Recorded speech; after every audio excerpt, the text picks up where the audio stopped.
Seja bem-vindo a mais um episódio do Conexão BI, o podcast da Blu-ray Inc. destinado a ajudar você, construtor e incorporador, a melhorar suas boas práticas de gestão e conhecer mais sobre as especialidades das diversas disciplinas que envolvem dentro da incorporação imobiliária.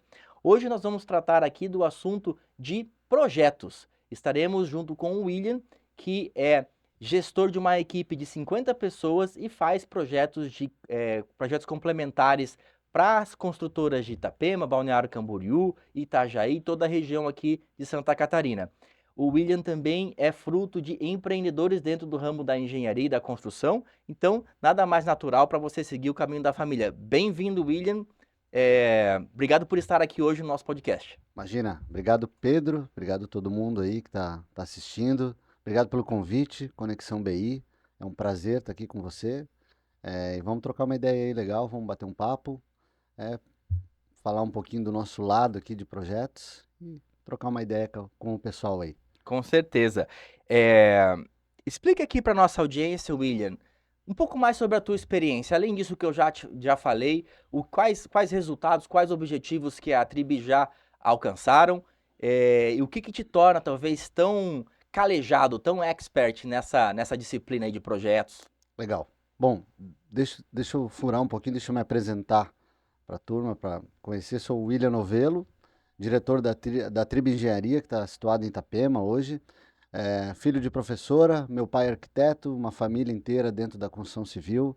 Meu pai tem um escritório consolidado em Porto Belo, que é do ladinho de Itapema, e eu parti para Itapema para trabalhar com instalações, que é um pouco diferente. Bom, a Trib hoje ela tem 13 anos de mercado, 13 anos de história.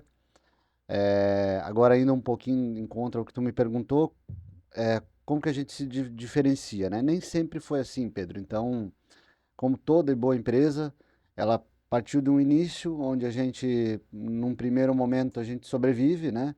Então a gente faz tudo que aparece, faz todo o serviço que aparece, atende todo tipo de cliente, faz qualquer coisa, né? Porque tem um momento onde você tem que sobreviver, então você pensa, obviamente, no dinheiro, né? E a Trib não foi diferente. Então, um grande tempo aí dos 13 anos, aí, eu diria que uns 4, 5 anos, a gente precisou alavancar o mercado dessa forma.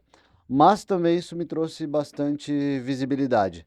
Nós somos a primeira empresa de projetos de instalações em Itapema, a primeira com CNPJ em Itapema. Não existia essa modalidade de ter uma empresa na cidade que faz só projetos de instalações, isso não existia na época. Então a gente foi o primeiro, foi o pioneiro. Além de me trazer visibilidade, também me trouxe alguns percalços. A gente atendia muito cliente, uma estrutura pequena, e obviamente quando você tem uma estrutura pequena, que você atende muita gente, você não consegue dar conta, né? E isso acabou que num longo período de tempo acaba prejudicando, porque o cliente não dá retroatividade, não tem retorno, não tem follow-up em propostas, e a gente acabou perdendo um pouquinho esse meio de campo aí com essa questão da tonalidade entre você ter uma empresa grande e você atender todo mundo bem. Mas isso foi lá no início. Depois a gente sentou na cadeira, organizou, a Tribe hoje é outra empresa, totalmente diferente, com estrutura. O que faz a gente se diferenciar, Pedro? Eu acho que hoje o nosso maior diferencial dentro de projetos de instalações é a nossa organização de gestão. É a maneira como a gente atende o nosso cliente. Não a maneira como eu respondo rápido para você uma dúvida, isso não tem nada a ver, isso é obrigação de qualquer empresa. Mas a maneira como a gente lida com o projeto do nosso cliente, como a gente lida com o produto do nosso cliente. Nós hoje atendemos mais de. Hoje, clientes eu não sei dizer exatamente quantos, mas nós já fizemos 750 empreendimentos ao longo do Brasil inteiro.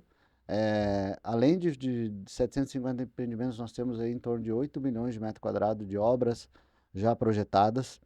Como você bem falou, 50 funcionários, 50 colaboradores, a grande maioria, 90% é home office.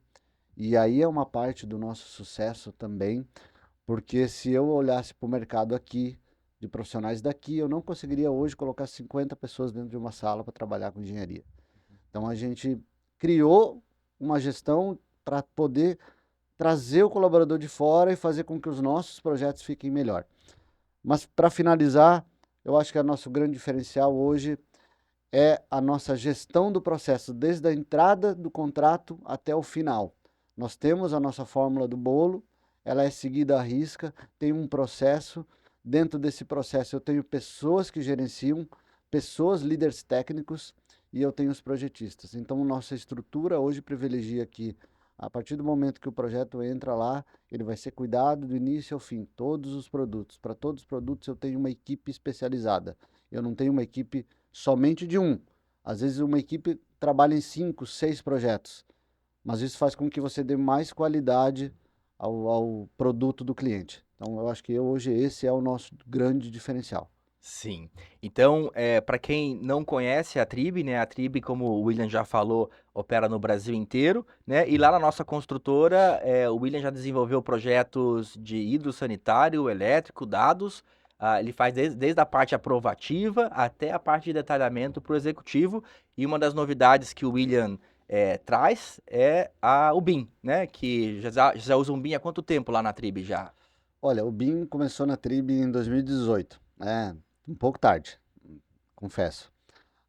Existia aquele burburinho de mercado, agora o projeto tem que ser em BIM, tem que ser em BIM, a gente ficou naquela, puta, mas não muda nada, sabe aquele pensamento?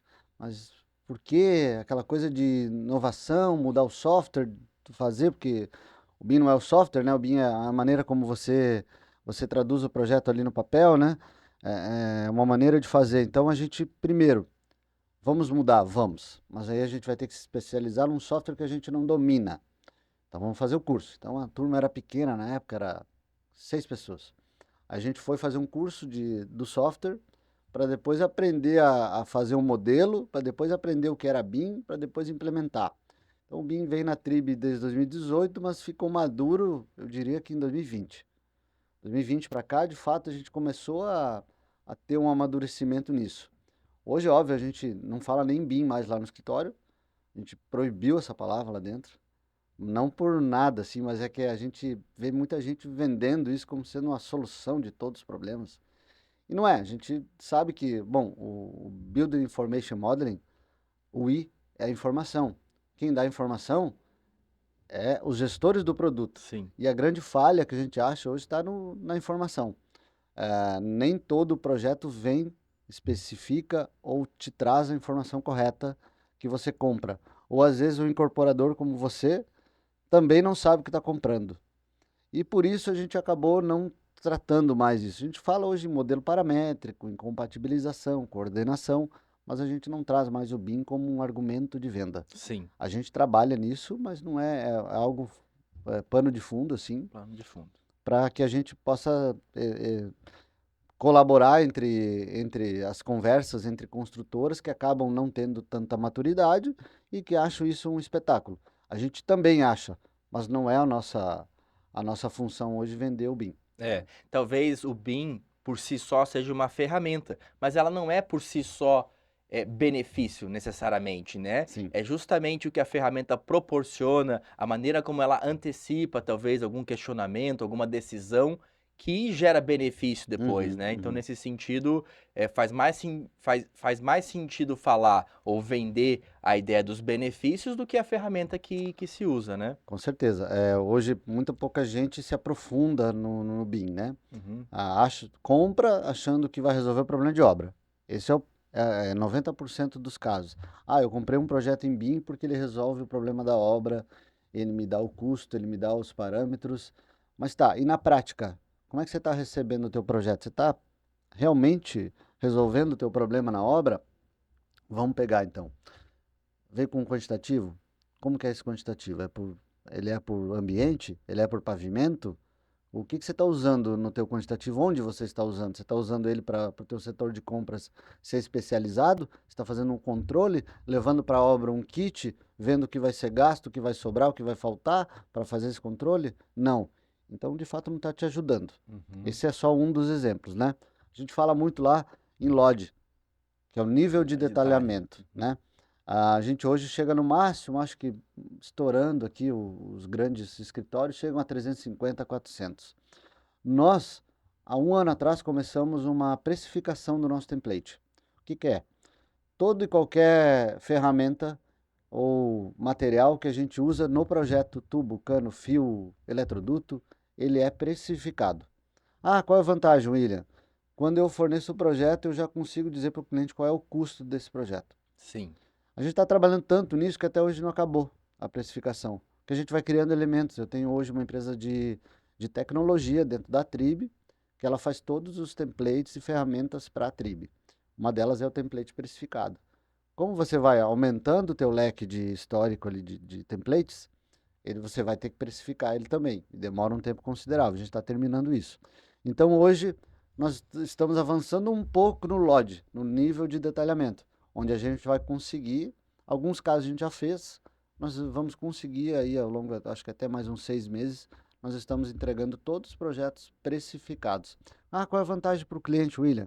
Ele vai receber o projeto dele com preço e esse preço ele pode entender o seguinte, olha, eu quero saber quanto custa cada ambiente do apartamento para fazer todas as disciplinas.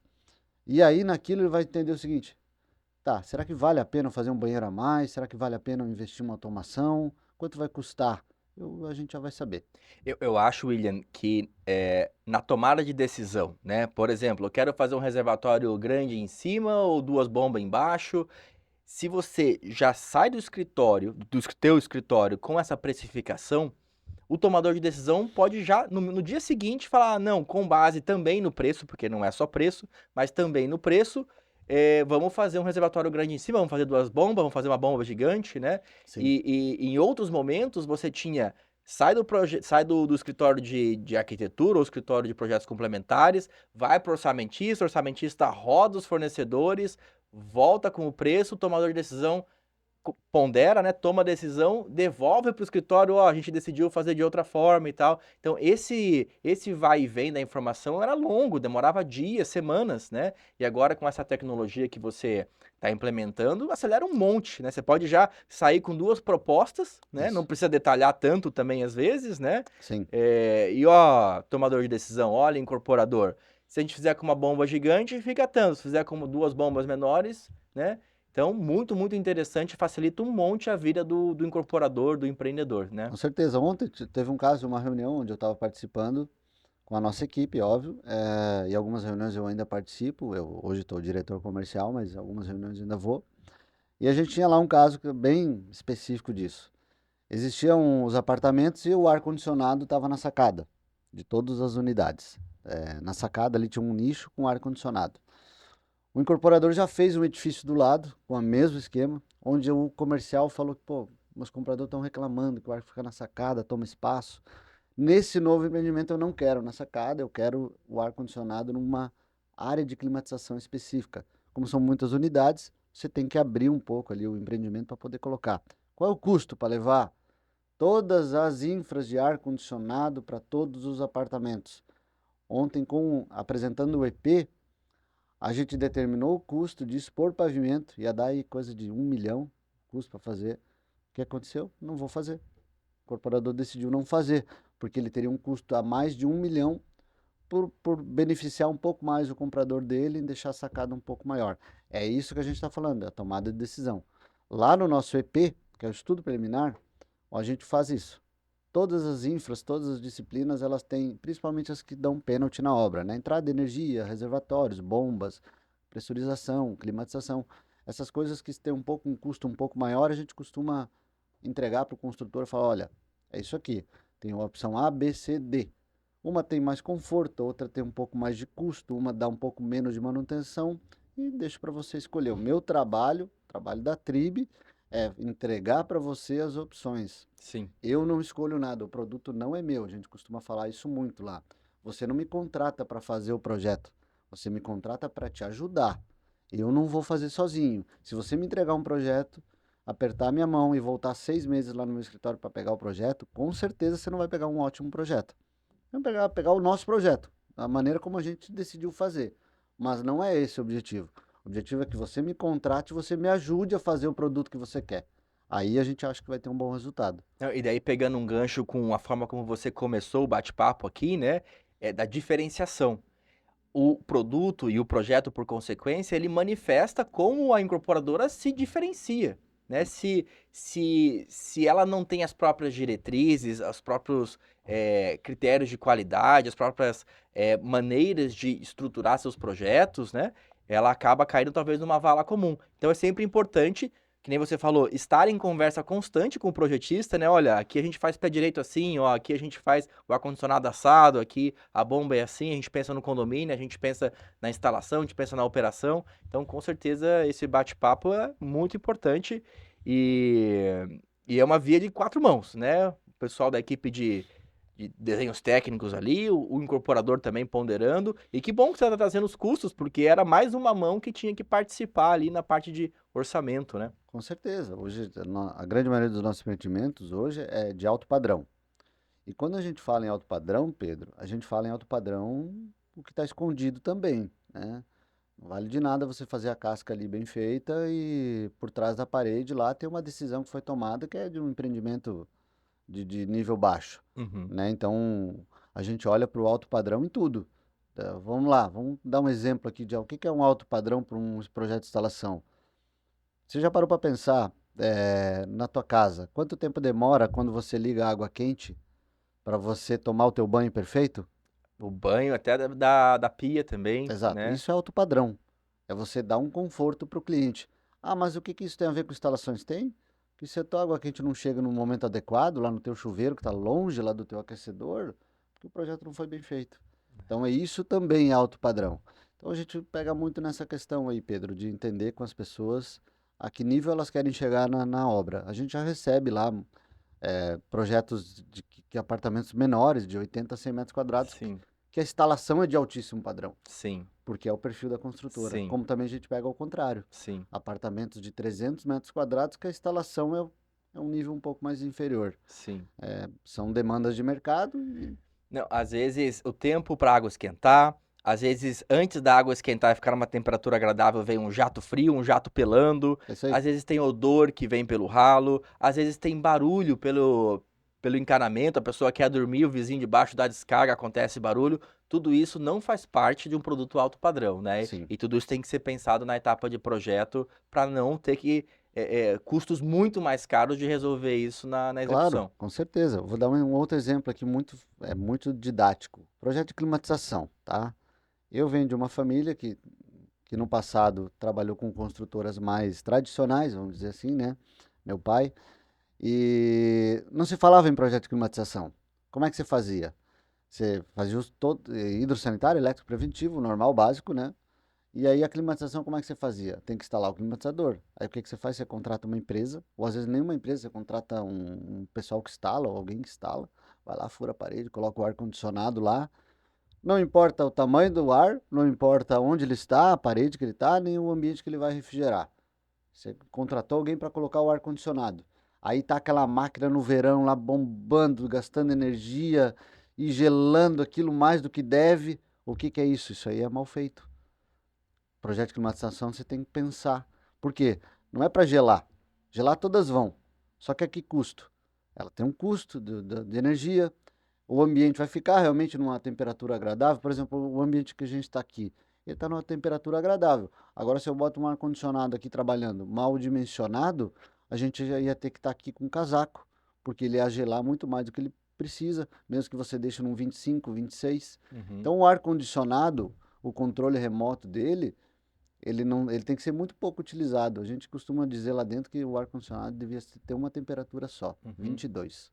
É ponto. Se o teu ar-condicionado no 22 não consegue deixar aquele ambiente agradável, é porque está mal feito. Sim, sim. Bom, vou aproveitar que a gente está falando de alto padrão e desses pequenos atributos ou elementos que elevam, talvez, a qualidade do empreendimento.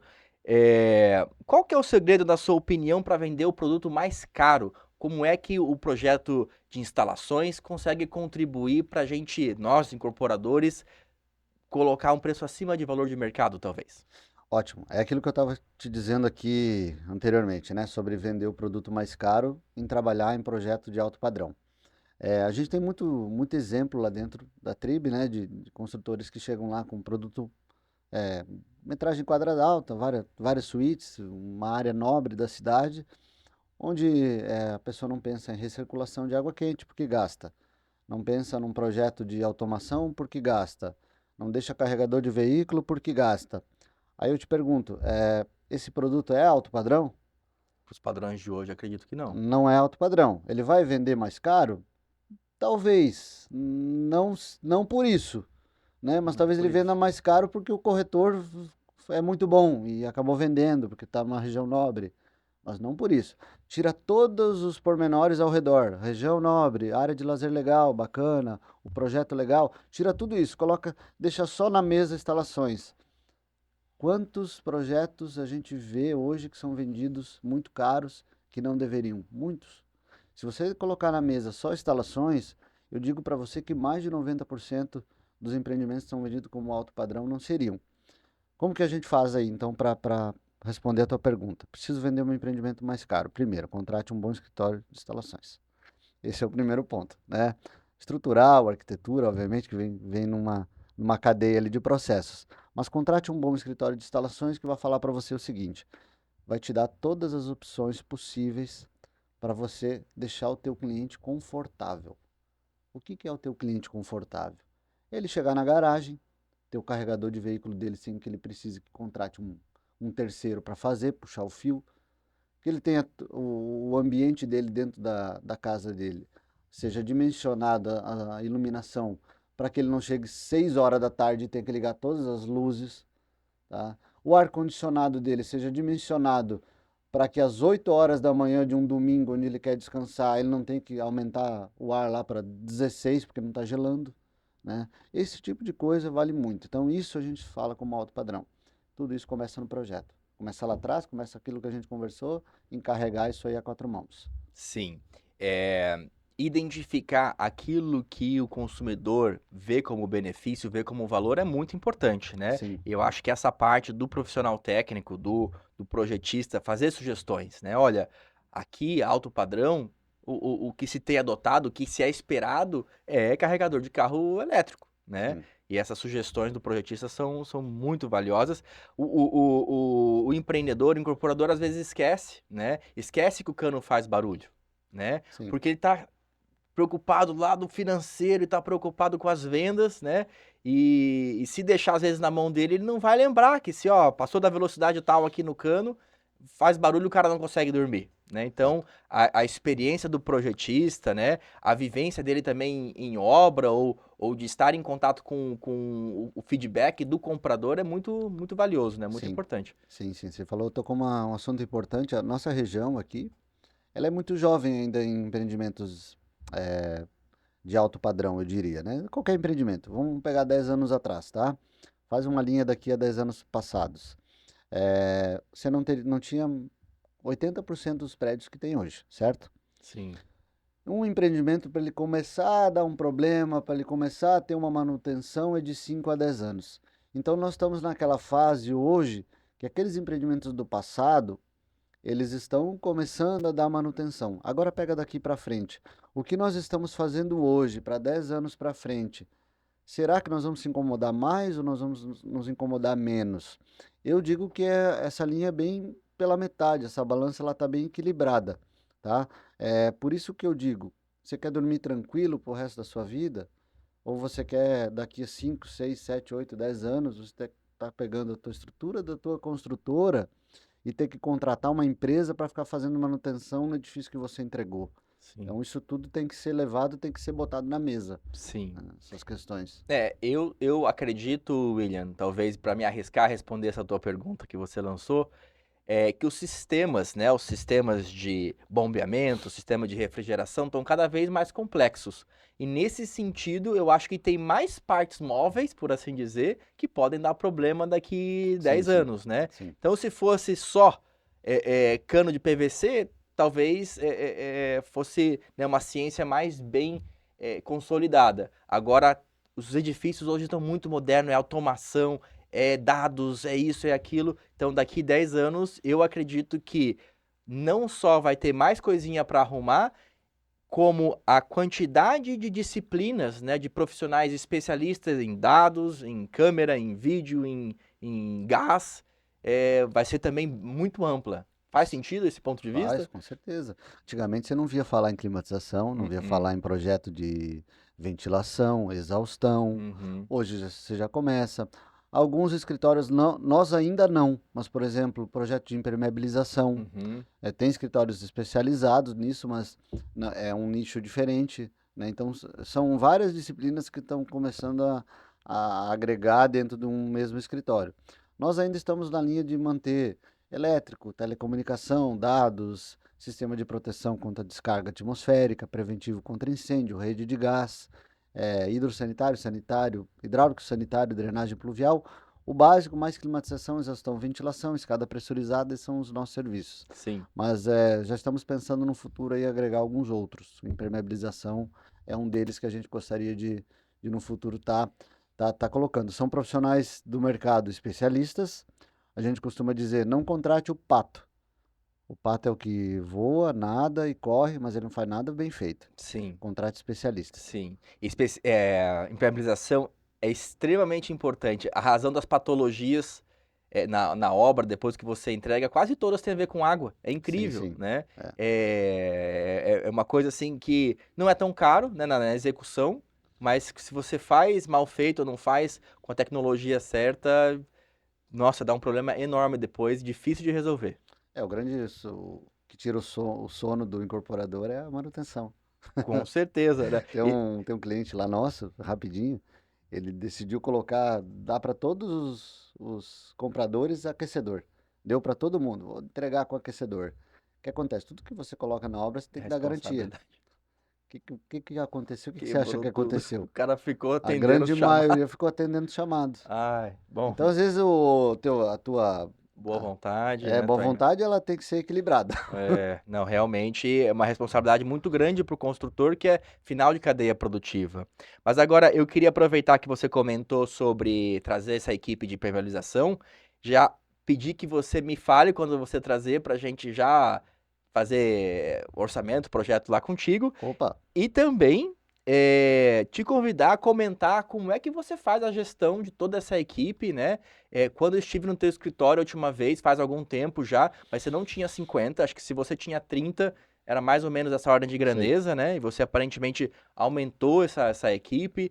Na época que eu fui também, você tinha mais pessoas no escritório, não era todo Isso. mundo, mas era, sei lá, um terço, metade. Então, como é que você faz? Gestão de pessoas é uma coisa que toda construtora tem que fazer, mesmo que não tenha equipe de projeto dentro, né? Ou toda a equipe de projeto.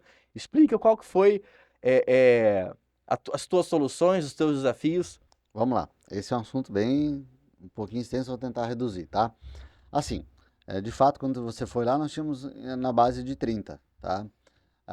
Claro, você aumenta a tua cadeia produtiva de acordo com a tua demanda. Uhum, A gente teve esse ano foi um dos anos onde nós tivemos o maior número de contratos fechados, de propostas, de aceite, foi na taxa aí de uns 70%. Então foi um ano muito bom e nem acabou. Eu já bati a meta do ano hoje e o ano nem acabou. Hoje nós temos aí, nesse ano de 2025, na faixa de uns 6 milhões em contrato fechado. E nós estamos no meio do ano, né? Então nós tivemos que sim aumentar a nossa cadeia produtiva. Como é que você faz isso, tá? Bom, como tu bem disse, naquela época tinha muita gente lá dentro do escritório, hoje nós temos só a parte de gestão lá dentro, diretoria comercial e administrativa. Toda a parte produtiva, coordenadores, consultores, líder técnico e projetista, essa é a nossa parte produtiva. Começa na cadeia do coordenador, no líder técnico, que fica acima de todas as equipes. O coordenador vai coordenar uma equipe de projetistas e eu tenho o consultor, que ele simplesmente serve para fazer as consultorias em norma, se o projeto está dentro do checklist que o cliente respondeu, se aquele projeto está dentro de uma diagramação que chegue na obra e tem uma boa leitura. Então, o consultor ele faz isso. Além disso, tem os projetistas, que é a grande maioria hoje lá dentro. Como é que você faz isso? Bom, primeiramente, o nosso sistema hoje de gestão para toda essa turma conversar é o Gator. O Gator é um aplicativo onde a gente coloca todos os funcionários como se fosse um game. A gente gamificou isso, coloca todo mundo como se fosse um game na sua cadeirinha, no seu escritório. O computador dele fica ali do lado com o aplicativo aberto. Eu estou na minha cadeira. Se eu chegar na tua cadeira, vai abrir o teu microfone e vai abrir a tua câmera. Então, esse é um dos princípios básicos que a gente pede quando contrata. Você tem que ter um microfone, tem que ter uma câmera e um bom computador. Nosso sistema de contratação é PJ Então, todas as pessoas têm lá o horário flexível, Uhum. mas não o horário que quiser. São coisas distintas, Sim. né? Muita gente acha isso, complica um pouco essa questão, mas o PJ te dá a liberdade de você escolher o teu horário, mas não te dá a liberdade de trabalhar a hora que você quiser. Então, no nosso sistema de contratação, o nosso contrato já é feito dessa forma. Então, você está lá com as pessoas nessa plataforma, o que que acontece? O diálogo aumenta. Porque não é diferente de você estar no WhatsApp, ter que chamar uma pessoa, estar no grupo, ter que chamar outra, não funciona. Uhum. Então o Gator veio para trazer isso. E aí existe toda a guarda-chuva de gestão. Como falei, projetistas, acima do projetista tem um coordenador, que ele vai coordenar ali 6 projetos. A equipe de projetistas ela não muda, então são 4 a 5 projetistas por projeto. Acima dos coordenadores tem a nossa gestão de engenharia ali, que é os diretores, que é o Isaac e o Thiago, que fazem toda a coordenação de processo, falam com o cliente, vê se está sendo cumprido os cronogramas. E nós temos o líder técnico, que faz a conferência só da parte legal, e nós temos o líder consultivo, que faz as demais conferências. Onde está tudo isso? No ClickUp. Aí entra outro aplicativo, Sim. que é o ClickUp. Nós contratamos o ClickUp aí uns 6 meses, contratamos uma empresa também para gerir o ClickUp, para deixar ele com a nossa cara, do jeito que a gente quer. Então hoje todas as tarefas de projetistas estão lá dentro. Então tudo que eu faço, uma tarefa que seja básica do dia, eu tenho que dar início e fim, início e fim. Aí eu consigo saber o processo do projeto, quanto tempo falta para ele acabar, porque lá dentro diz todas as tarefas que ele tem que cumprir. Aí eu sei quanto falta, 70%, 80%. Se eu entrar aqui agora, por exemplo, eu sei o que estão fazendo Sim. lá. Então essa é uma maneira também da gente gerir. E agora a gente está entrando numa outra fase, onde nós estamos pulando do 50 para 60 pessoas. Então já vai começar uma outra fase de contratação, onde a gente vai ter que aumentar o nosso pedestal, onde são as pessoas de baixo, que vão segurar a turma de projetistas, coordenadores, consultores. Vão ser mais líder técnico, mais consultores, mais coordenadores, mais administrativo. Então, você não pode pegar uma empresa, manter um administrativo, um coordenador, um consultor e 80 projetistas. Não vai dar Uhum. certo. Você tem que ir aumentando em blocos, né? E é isso que a gente vai começar a fazer agora. Legal. William, se não me falha a memória, o teu pai já trabalhava com um projeto já na Já, época. já. Mas essa estrutura, esse volume de pessoas, essa sofisticação de equipe parece que é coisa sua. Como é que você surgiu com essa maneira de distribuir as responsabilidades e de organizar seu escritório? Joia. Assim, eu tenho que fazer a menção ao Thiago, que é o coordenador do escritório. Até quando eu vim para cá, ele até brincou comigo e falou: "Ó, não esquece de falar de mim." Daí eu, Sim. eu sempre lembro, o Thiago é um profissional que entrou na Tribe há 2 anos e meio, aproximadamente. Hoje ele é sócio da empresa e ele faz toda a gestão. Ele que elabora nosso perfil técnico, ele que elabora nossas contratações, ele que elabora toda essa parte administrativa, todo o desenho administrativo dessa galera toda, é ele quem faz. Então partiu daí. Como tu bem disse, eu venho de uma família de projetistas, construtores, a moda antiga, né? Onde não tinha nada disso, tem que fazer o projeto e tem que entregar, era isso. Tanto é que hoje, hoje não, faz muito tempo, eu não entro mais na parte produtiva. E isso foi para mim um tabu. Que, pô, eu tenho um escritório de engenharia, mas aí eu entendi que assim, ou você trabalha na produção ou você trabalha no comercial. Eu tenho mais aptidão para trabalhar com comercial, fazer isso que eu estou fazendo aqui. Apesar de não estar aqui prospectando nem nada disso, estou aqui conversando, mas o grande tempo do meu dia é prospecção, networking, entender um pouquinho da dor do cliente, que tá aí às vezes que falta um pouquinho da galera do comercial, que é isso que eu pego muito no pé dos amigos que eu tenho. Tem alguns amigos que trabalham no comercial de outros escritórios e falam: "Cara, tu tem que entender o que está acontecendo na tua produção. Não pode só tu largar, fechar aquela porta ali, e aí tu abre a porta e tá uma galera, uma muvuca. Não, não, não quero entrar aqui não, fecha." Não pode. Você tem que se Sim. envolver, porque isso para nós é muito legal, porque o Thiago tá lá do meu lado. Se eu entender que tá dando um probleminha aqui, eu tô com o ouvido aqui, eu falo: "Ô, Thiago, o que tá acontecendo com esse contrato aí?" Daí ele me explica. Se eu achar necessário, eu pego o telefone, ligo pro cliente, porque fui eu que fechei o projeto. É a tua cara lá? Eu vou falar para ele o seguinte, amigo: o que que tá acontecendo? Aí ele me conta o lado dele. Aí eu vou lá na produção e falei: "Pessoal, está acontecendo um problema aqui, eu preciso que resolva. Aí a gente vai, resolve, enfim, dá o encaminhamento necessário. Mas esse foi um tabu. E a partir daí a gente entendeu, cara, produção, produção, comercial, comercial, administrativo, administrativo, não pode todo mundo entrar em todas as salas.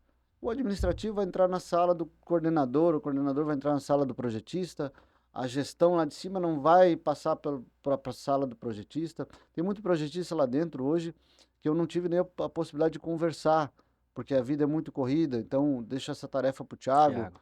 Então são essas nuances que a gente acabou, porque a empresa cresce, e às vezes, não sei, tu já deve ter ouvido isso, de empresários grandes, cara, minha empresa é muito grande, cara, eu nem sei o que está acontecendo lá. Sim. Mas o cara fala, cara, dá um jeito naquele contrato lá, pô, tá no jurídico, não vai, cara. E o cara fala, não, cara, pô, a empresa tá muito grande, cara. Eu nem sei quem tá no jurídico hoje, não consigo te ajudar. Eu já ouvi isso de vários, tem amigos meus construtores que às vezes a gente manda lá o contrato, cara, o contrato tá no jurídico uma semana, dá uma ajuda aí, assina lá. Fala, cara, tá muito grande minha empresa, eu nem sei quem tá lá, isso eu não vou poder te ajudar. E lá não é diferente. Sim, sim. Não, realmente, a gente acaba tendo que priorizar, né, o gestor tem que Uhum, priorizar. Você priorizou o lado comercial, o Thiago talvez o Thiago conheça todo mundo por nome lá, né, sim, e faz parte mais da cadeira dele, por assim dizer, assim como você conhece todos os clientes por nome, talvez o Thiago não conheça. sim. Então o Thiago que é o mago por trás dessa estrutura Thiago organizacional. é o mago lá. E como é que vocês decidiram, até mesmo conheceram esses softwares?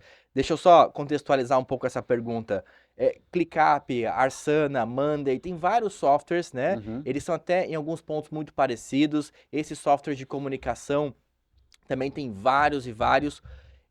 Eu tenho dificuldade muitas vezes e vejo que os meus colegas incorporadores também têm de conseguir fazer o fit, de conseguir entender quais desses softwares é o ideal para aquela situação, para aquele contexto em que ele vive. Como é que vocês pensaram nisso ou conseguiram solucionar essa charada lá? bom, você falou um monte aí, Monday, a Zana, a gente testou todos, todos, todos, Foi todos. testando de um em Todos, um. em um em um. Inclusive, a gente fez o nosso, tá? O Marco, que é o. O Marco Túlio? Isso, era nosso colaborador na época, entendia de Java e tal, a gente fez o nosso. Começamos, ficamos um ano trabalhando e pegando dinheiro, tempo nele. Finalizamos, começamos a rodar, porque a gente fez, a gente usou todos, gostou uma parte de cada um Falou, e vamos falou, fazer um. vamos fazer o nosso.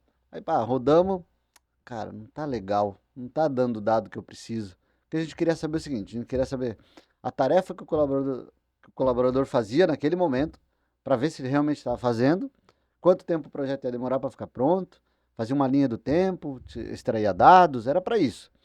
Tinha lá um sistema de coordenação, onde a gente colocava lá prints do projeto que tinham compatibilidade para os colaboradores irem lá e arrumando determinadas situações. Basicamente isso, tá? Tinha mais coisas. Beleza, botamos para rodar, cara, não tava legal. Aí a gente pegou, teve que cancelar o projeto, ele tá parado hoje, nosso aplicativo. E aí fomos apresentados ao ClickUp. Aí chegamos no ClickUp. Beleza. Todo americano, um sistema um pouco diferente, a gente já Sim. meio torceu o nariz. Uhum. Aí teve um cliente nosso que falou, cara, contrata essa empresa aqui. De implementação, de implantação. É. Falei, cara, vou aprender a mexer eu, né? Não, faz lá. Fomos atrás deles, fizemos umas 3 reuniões. Os caras estão, tipo, sexta-feira é o dia de reunião com eles. A gente está uns 3 meses implementando, arrumando, ajustando, fazendo. Tem muita automação nesse Sim. programa. Uhum.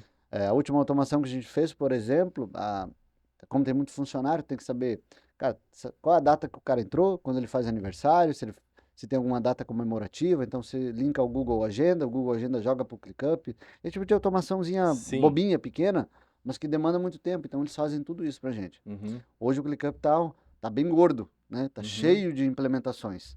E essa turma aí que fez pra gente, tá? É uma empresa aqui acho que é de Joinville, se eu não me engano, que tá fazendo isso conosco lá. E aí o ClickUp deu certo. Quando eu morava na Inglaterra, eu morei 4 anos lá, né? Até durante a pandemia ali e tal. E a gente usava ClickUp lá. E de Uhum. todos que eu conhecia, o Arsana, o Monday, que é famoso aqui no Brasil também, né? O Trello é muito famoso aqui, talvez por ser gratuito, mas com certeza não tem as funcionalidades, Não. né? Mas o ClickUp foi o que eu mais gostei. Tentei trazer para cá, para a incorporadora. A parte de ser inglês não facilitou, me dificultou um monte a vida, Uhum, né? uhum. E a gente acabou adotando uma solução da Microsoft com menos funcionalidade, mas com mais facilidade das pessoas mexer, mais intuitivo para quem já mexeu com Windows a vida inteira, né? E daí, Qual que é? o pacote da Microsoft, É. eles têm uma mistura lá, é o Planner, é o Ah. Loop, é o Outlook, que é a parte de Ah, e-mails, tá. é o próprio Outlook que tem o calendário também, né? Então, Uhum. nesse sentido, ele se serve bem porque tem todas essas ferramentas dentro da mesma Sim, cápsula, sim, assim, sim. né? Não é É um muito enxoval de aplicativos. justamente em português, né? Porque Ah, o ClickUp, já tenho dificuldade de contratar, nem sempre é fácil. mas tem um segredo aí, tá? Manda. Tinha que contratar uma empresa. Eles arrumaram pra nós. Isso. E daí, o que eu ia falar pra você? Quando eu, às vezes, contrato um negócio que eu não consigo achar aqui na região, quem Aham, implementa, tem um site chamado Fiverr, que eu usava lá na aham. Inglaterra também. O Fiverr é como se fosse um. Como é que tem aqui no Brasil? Ah, é de. É, é um site assim de gig, né? Que eles chamam, que Uhum. é. A Freela, é o Freela, Ah, né? tá, Então, tá. ó, você vem aqui, você vai implementar o Outlook, você vai implementar Aham. esse sistema todo. Aí ele vem, conversa, faz. Então, é uma riqueza muito grande de especialidade dentro do Fiverr. Deixa eu te perguntar, quando você trazia talvez um Asana para dentro, você rodava um piloto dentro de uma célula e daí tirava a conclusão que não funcionava? Isso. Ou você expandia para a empresa inteira, fazia todo mundo usar e Não, depois, puta merda, não funcionou? não. Vou te dar o exemplo que a gente fez com todos e está fazendo com o ClickUp, deu certo e a gente daí implementou. Se você colocar toda a tua empresa para rodar, você tem uma grande possibilidade disso não dar certo. Uhum.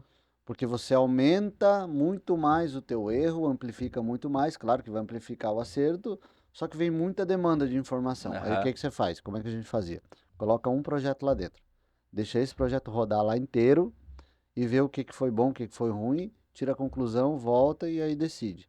Foi isso que a gente fez em todos. No Trello, o Trello é o mais simples de todos, né? Sim. Foi no Trello que era barato, daí foi no Asana que era barato, aí foi no Monday que daí já começou a ficar caro. Aí testamos um outro que eu não lembro o nome agora. Aí veio pro ClickUp. Também botamos um projeto rodar, faz o projeto rodar lá dentro, coloca todos os projetistas, coordenador lá, líder técnico, faz validação, tudo, beleza. Deu certo, deu. Mas ficou uma coisinha aqui para arrumar. Chama a equipe de implementação, ajusta, rodou, 100%, fechou. Agora manda para todo mundo.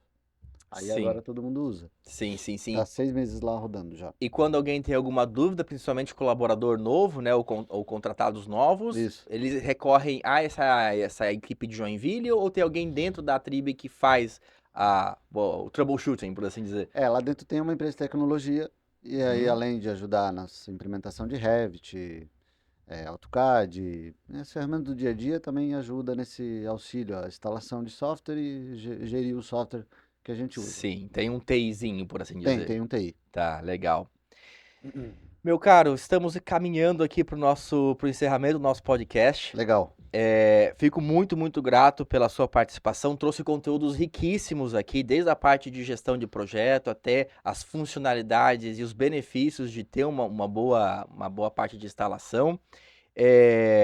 Diga para nós, quem está nos vendo, onde é que as pessoas conseguem te achar, como é que eles entram em contato contigo. Legal, deixa eu já então te agradecer, obrigado aí pelo convite, por estar participando aqui, espero que vocês tenham entendido um pouquinho do assunto, às vezes a gente entra em uma parte que não faz parte do dia a dia do projetista, do dono de obra, do engenheiro, mas lá dentro do escritório de instalações tem tudo isso. É um desafio gigantesco, não é só projetar, não é só sentar na cadeira e projetar, tem todos os pormenores, né? Tem muita coisa ainda que eu nem falei aqui, Sim, que é uma demanda gigantesca, a gente costuma falar lá dentro, até a frase escrito lá. Vamos lutar as guerras que a gente pode ganhar. sim. Esse é o nosso É um dilema. mantra. É, isso Uhum. aí. Mas vamos lá. Hoje a Tribo está em Itapema, como falei. As nossas redes sociais são o Instagram, a Tribo Engenharia, pode acessar aí. Posso divulgar meu podcast também? Claro, Então divulga vamos aí. lá. No YouTube, a Tribo Engenharia também, nós temos o nosso podcast, que é mais técnico, então a gente traz gente especializada lá somente no que a gente domina. Pode acessar aí a Tribo Engenharia no YouTube, a Tribo Engenharia no Instagram e a Tribo Engenharia no LinkedIn. Essas são as nossas redes, lá tem o meu contato, né? Então agradeço a todo mundo aí que parou um tempinho para poder ouvir qualquer dúvida. Entra lá na nossa rede, tem o meu contato lá, me chama, que a gente vai auxiliar. Com certeza, a gente não faz bons empreendimentos sozinhos, né? O seu podcast ele vem para fortalecer esse nosso ambiente da construção. Eu fico muito grato a você que esteve conosco até aqui, que nos privilegiou com a sua atenção. Fique acompanhando as redes da Blue Rain Inc. Nós temos uma rede, um canal no YouTube, temos também um perfil no Instagram. Você também pode acessar o nosso site que é blueraininc.com. E também acompanhe toda quinta-feira no YouTube e também no Spotify o lançamento de um novo episódio aqui do Conexão BI. Mais uma vez, muito obrigado. Nos vemos na próxima quinta-feira.